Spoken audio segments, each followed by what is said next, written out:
in Agnes's story, she does not stop believing in God just because she's experienced this prophet who tried to twist the idea of God to control her and to hurt her and the people that she loved.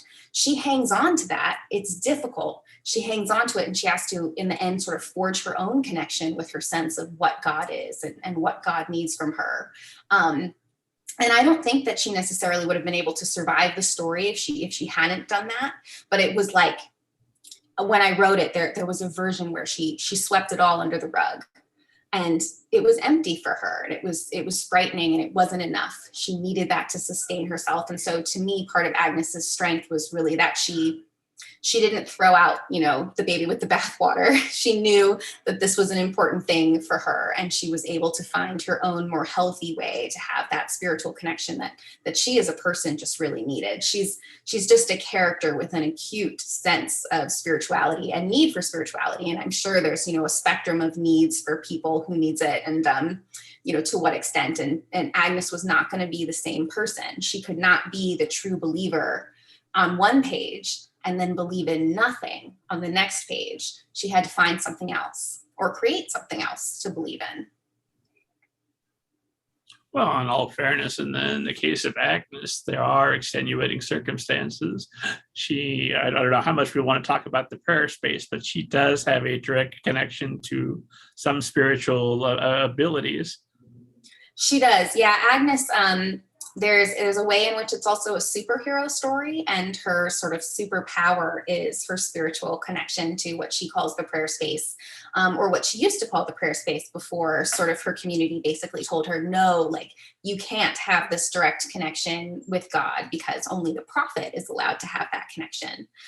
Because if she knew something to be true, if that were allowed, there's no way that she would end up in this, that she would be able to stay in this cult.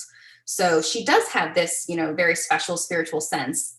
And in her case, she's kind of extinguished it or suffocated it for most of the years of her life.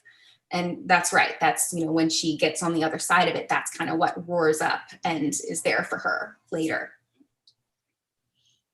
That brings me to a question about writing. When you've got a character that has a sort of superpower, which, by the way, one of the many things that won me over, one thing that won me over is that her brother Ezekiel, when he's trying to determine whether or not he can trust the outsiders, they show him Batman, and he's like, oh, well, yes. And I 100% yes. agree with Ezekiel. Whichever side's got Batman on it, that's the side you want to be on. It's okay.